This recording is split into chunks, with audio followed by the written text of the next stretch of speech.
The snow fell silently on the forest. A blanket of white spread across the land as the wind howled like a wolf. Somewhere in the frozen wilderness, a fire crackled and spat, casting flickering shadows on the faces of the men gathered around it. They huddled close to the warmth, their breath forming white clouds in the frigid air. The older of the two men shifted uncomfortably, pulling his worn leather coat tighter around him. His eyes, deep-set and filled with wisdom, seemed to hold the secrets of ages past. The wind screamed like a banshee, whipping the snow into a frenzy. The fire, once a source of warmth and safety, now seemed to cast grotesque shadows that danced menacingly around the clearing. Every crackle and pop sent shivers down the men's spines. The grandfather, despite his efforts to remain calm, found himself growing increasingly agitated. The grandfather, his face grim, approached the fallen deer, his steps crunching on the frozen ground. As he knelt beside the animal, he couldn't help but feel a pang of sadness. The creature had only been trying to survive, just as he himself was trying to survive. But the harsh realities of their world left little room for mercy. And he was gnawing on the leg of another man, his flesh still warm. Blood dripped from his mouth, staining the snow beneath him. The villagers, horrified, cried out, and the man with the blood-stained mouth stopped his gruesome feast, looked up, and let out a guttural laugh. It was a laugh that chilled the villagers to the bone, for in that moment they knew they were witnessing something truly terrifying, something that defied human understanding. The man before them was no longer human. He was a Wendigo, a creature of pure evil and insatiable hunger. And with that realization, they knew their peaceful world had been irrevocably shattered. Ow. The deer would feed his people, keep them alive through the long, cold winter. That was all that mattered. His eyes darted around nervously, searching for any sign of danger. He froze, his eyes darting around, searching for the source of the sound. The deer, forgotten, lay still in the snow. Then he saw it, a dark figure emerging from behind a tree. It was tall and gaunt, its limbs impossibly long, its movements jerky and unnatural. The grandfather, his heart pounding in his chest, stumbled backward.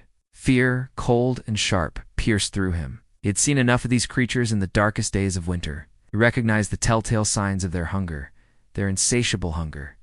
The grandson, his face pale and drawn, huddled closer to the fire, seeking solace in its flickering light. Its eyes, glowing with an eerie light, fixed on him, and the grandfather felt his soul being devoured, his humanity stripped away with agonizing slowness.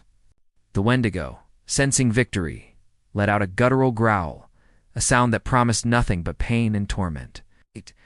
The grandfather, his mind racing, desperately searching for a way out, stumbled and fell. The Wendigo advanced, its every step a mockery of his own faltering gait. Its breath, cold and rancid, washed over him like a wave, chilling him to the bone. The grandfather, his voice hoarse with fear, tried to call out for help, but no sound came out. The Wendigo loomed over him, its presence suffocating, its hunger palpable. And then it struck. But even that did little to dispel the creeping dread that had taken root in his heart. With each bite, he felt his humanity slipping further away, replaced by the Wendigo's insatiable hunger. The forest echoed with his screams as the Wendigo feasted, its hunger driving it to ever greater extremes. The grandfather, his body torn and bleeding, struggled to stay conscious, to hold on to the last vestiges of his humanity. But the Wendigo was relentless, its thirst for human essence unquenchable. And as the first rays of dawn touched the snow-covered ground, the grandfather, his body a canvas of pain, his soul on the verge of being consumed, looked up at the Wendigo and surrendered. The Wendigo, sensing total victory, let out a triumphant roar, a sound that carried the promise of endless torment. The grandfather's humanity, his very essence, was about to be devoured. And as the sun rose higher in the sky, the forest grew silent. The only sound the crunching of snow underfoot and the rustling of leaves in the wind. The snow, once a pristine blanket over the land, was now stained crimson. The peaceful quiet of the morning was shattered by the sound of a scream. It echoed through the trees, a sound that spoke of unimaginable terror and unspeakable pain. The villagers, alerted by the cry, rushed to the clearing where they found a horrifying sight. The younger man looked out into the swirling snow, his face etched with concern. The grandfather, his voice tight with tension, whispered, "Did you hear that?"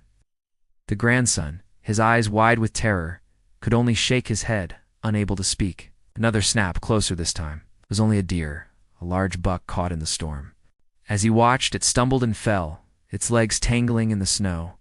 The grandfather hesitated for a moment, torn between his duty to his grandson and the sanctity of the hunt. But the need for food, for sustenance, in the face of the coming winter, was too great to ignore. With a deep breath he drew his bow, the tension from earlier replaced by the focus of the hunter, took aim, his heart heavy with the weight of his task. Whatever was out there was getting closer. The grandfather, his face grim, stood up. "I'll go see," he said, his voice firm, despite the tremor in his hands. The grandson, his voice barely a whisper, begged him to wait until morning. But the grandfather was already gone into the swirling snow. He had a question that had been burning in his mind, waiting for the right moment to ask. The forest, once familiar and comforting, had become a labyrinth of fear. The towering trees seemed to press in on him, their branches clawing at the sky like the desperate hands of the damned. The wind, now a deafening roar, whipped at his face, carrying with it the scent of snow and something else, something ancient and evil. The grandfather, his heart pounding in his chest, pressed on. He had to find whatever had made that noise, not just for the sake of his grandson, but for the very survival of their tribe. And now, with the firelight dancing in his eyes, he finally spoke. "Grandfather," he began, his voice respectful yet earnest, "the tribe has whispered stories of the Wendigo, but what is it? Is it a spirit, a beast, or something in between?" The older man turned, his gaze meeting that of his grandson. The fire sputtered, momentarily sending long, eerie shadows that seemed to writhe and twist like living things.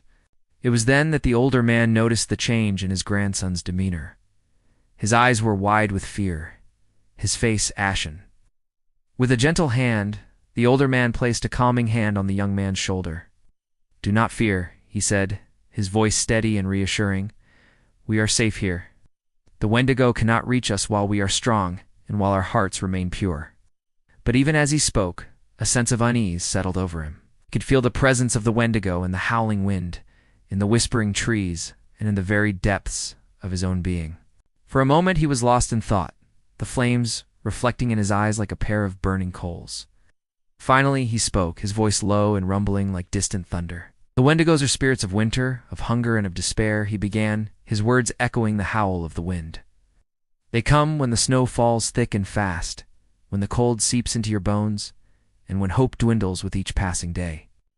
They seek out those who have lost their humanity, those who have embraced the darkness within." He leaned forward, his voice dropping to a near whisper.